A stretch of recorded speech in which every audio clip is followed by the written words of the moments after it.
रात को जब हम सोते हैं तो सुलाता कौन है? हम अपने आप सो जाते हैं, वही तो सुलाता है। और फिर सुबह में जगाता कौन है? वही तो जगाता है। खाना खाने की भी व्यवस्था है वही करता है। ये तो हम जब बड़े हुए, समझदार हुए, तब हम मेहनत करने लगे और दो पैसे कमाने लगे। बाकी जब हम बिल्कुल छोटे थे तब व्यवस्था तो उसने ही की थी। किसने की थी? जब मां के उदर में थे तो 9 मास तक उसने हमें पानी पिला पिला करके झिलाया, और जब हमारा जन्म हुआ तो पहले ही उसने हमारी माता के स्तन में दूध की व्यवस्था की।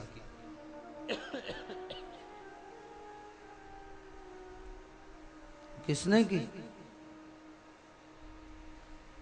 उसी ने तो की है। वो व्यवस्था नहीं करता तो क्या होता? हम जी सकते थे। और सब जगह वही बचाता है, वही रक्षा करता है, लेकिन फिर भी आज हमारी उसे मानने की तैयारी नहीं है। कई लोग कहते हैं कहां भगवान तुमने देखा है? तब कहना पड़ता है कि हमने तो देखा नहीं है, लेकिन देखा नहीं है वही सत्य है। जो देखा है वो तो सब नष्ट होने वाला है। एक ना एक दिन ये सब नष्ट होने वाला। जो हमारी आंखों के सामने दिखाई देता है वो तो एक ना एक दिन जाने ही वाला है।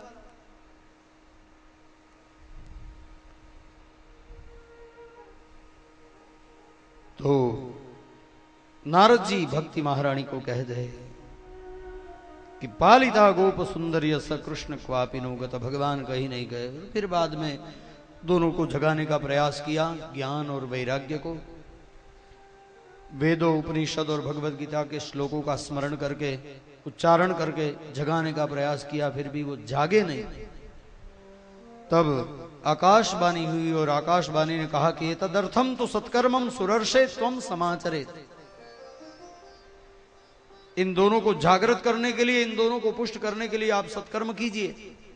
अब नारद जी सोच रहे कौन सा सत्कर्म करूं। भक्ति महारानी को पूछा कि आपको पता है? भक्ति महारानी ने कहा कि नहीं। तो नारद जी ने कहा आप यहां बैठो, इन दोनों को लेकर के मैं सत्कर्म कौन सा वो ढूंढ करके आता हूं।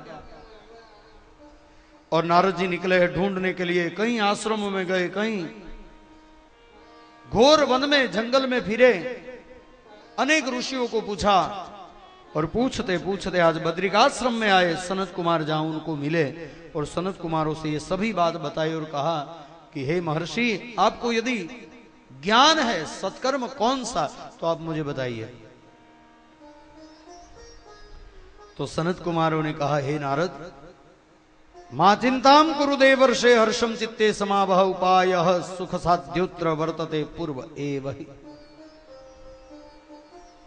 चिंता करने की आवश्यकता नहीं है, पहले से ही उपाय बताया गया है, पहले से ही दर्शन करवाया गया है। और अहो नारद धन्योसी विरक्ता नाम शिरोमणि सदा श्री कृष्ण दासानाम अग्रणी योग भास्कर।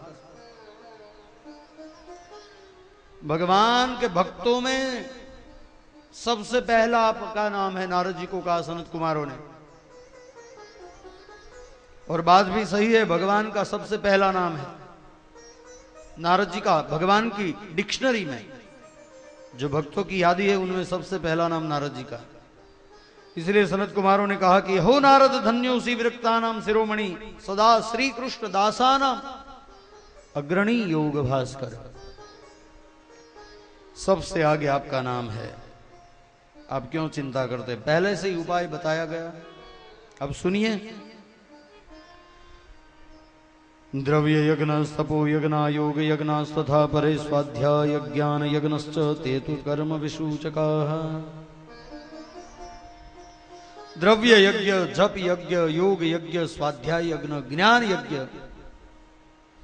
ये सभी सत्कर्म है। लेकिन इन सत्कर्मों में सर्वश्रेष्ठ यदि कोई सत्कर्म है तो ज्ञान यज्ञ है।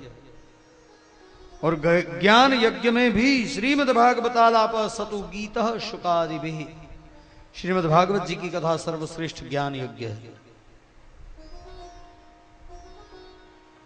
और उसी से भक्ति ज्ञान और वैराग्य को पुष्टि मिलेगी।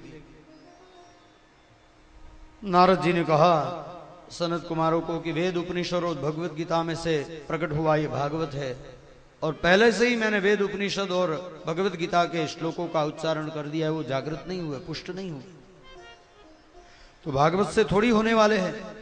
सनत कुमारों ने कहा देवर्षि वेदोपनिषदान सारान जाता भागवती कथा अत्युत्तमा ततो भाति पृथक भूता फलाकृति। वेद उपनिषद और भगवत गीता का सार ये भागवत है और फल भी है और हमेशा फल से पुष्टि होती है। सनत कुमार नारद जी को कहते हैं कि हे नारद जी, थर्ड मूल और पान खाने से पुष्टि नहीं होती है, फल खाने से पुष्टि मिलती है। जब सनत कुमारों ने ये बात बताई तो नारद जी ने कहा भाग्योदयेन बहुजन्म समार्जितेन सत्संग मंचल भदे पुरुषो यदा वै अज्ञान हेतकुतमोह मदान्धकारम् नाशं विदाय हि ततोदयते विवेकः। आज आपकी कृपा से मुझे विवेक की प्राप्ति हुई। आज तक मैं तो यही सोचता था कि सर्वश्रेष्ठ यदि कोई शास्त्र है तो वो वेद उपनिषद और भगवत गीता है, लेकिन आज आपके पास से बात सुनकर के मुझे पता चला कि उससे भी सर्वश्रेष्ठ भागवत जी की कथा है। और नारद जी ने कहा ज्ञान यज्ञम करिष्यामि शूक शास्त्र कथोज्वलाम। अब ज्ञान यज्ञ मैं करूंगा, लेकिन कहां करूं और कौन इसका पठन करेगा? सनत कुमारों ने कहा गंगा जी के द्वार पर आनंद नाम के तट पर आप मंडप डालिए और वहां तैयारी कीजिए, भागवत कथा हम कहेंगे। नारद जी को बड़ा आनंद मिला, आए हैं गंगा के तट पर, तैयारियां की, मंडप तैयार हुआ, दिव्य व्यासपीठ बनाई और सनत कुमारों को निमंत्रण दिया गया। साथ में अन्य श्रोताओं को भी निमंत्रण दिया गया है और जिस जिस श्रोताओं को निमंत्रण दिया गया वो सभी आ गए हैं वहां पे। जो निमंत्रण मिला था वो तो आए थे, लेकिन सत्संग में तो बिना निमंत्रण को भी जाना चाहिए, नहीं मिला तो भी जाना चाहिए। सद्भाग्य जिसके होते हैं वही बिना निमंत्रण सत्संग में जा सकते हैं और जाना ही चाहिए। 4 जगह ऐसी है जहां बिना निमंत्रण हम जा सकते हैं। एक तो सबसे पहली, यदि हमारे पिताजी के यहां कोई कर्म है, कोई प्रसंग है, कोई उत्सव है और वहां से यदि निमंत्रण नहीं मिला है तो वहां बिना निमंत्रण हम जा सकते हैं। मित्र के यहां यदि कोई प्रसंग है तो बिना निमंत्रण मित्र के यहां जा सकते हैं।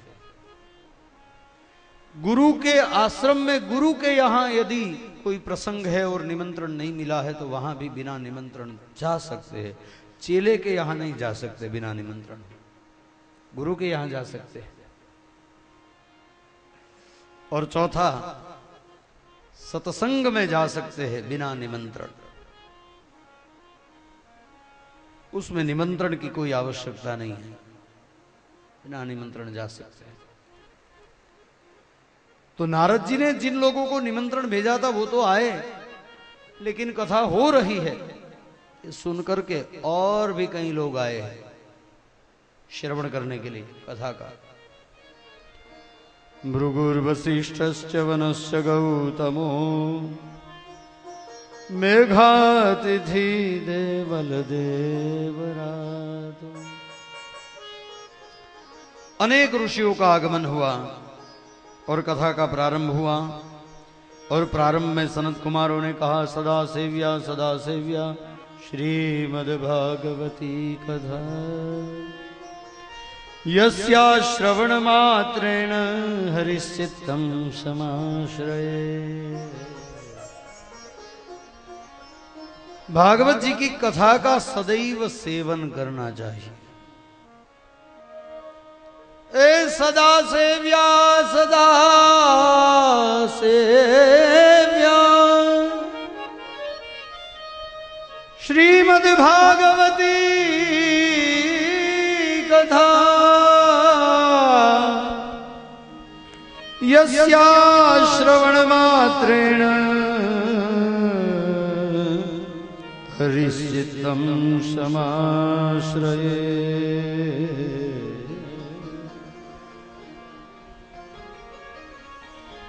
भागवत जी की कथा का सदैव सेवन करना चाहिए, क्योंकि भागवत कथा का सेवन करने से हरिश्चित्तम समाश्रयेत, हमारे हृदय में प्रभु का वास होता है।